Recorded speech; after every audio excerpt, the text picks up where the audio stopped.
Hello, traders. FX Pip Collector here. Today is Tuesday, September 2nd. This is my PM recap for the US dollar yen, and we're on the 4 hour time frame. So, on the 4 hour time frame, we took out all these highs today, and then we made a nice impulsive move to the downside. Looks like a potential decent turn right at a Fibonacci level.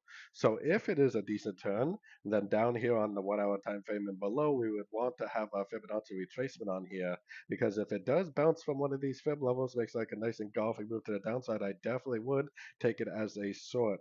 Now, Trump is talking this evening about something, so we definitely need to be careful. I mean, there is for sure a chance that this just keeps on pushing up on the higher time frames, but keep an eye on your fib levels. If you get a good reaction at a fib level, I would definitely take it as a short because this right here could possibly finally be the end of a correction if this move does hold on the higher time frames. So, anyways, don't forget to check out my website, link down here in the corner. And as always, thank you for watching and happy trading.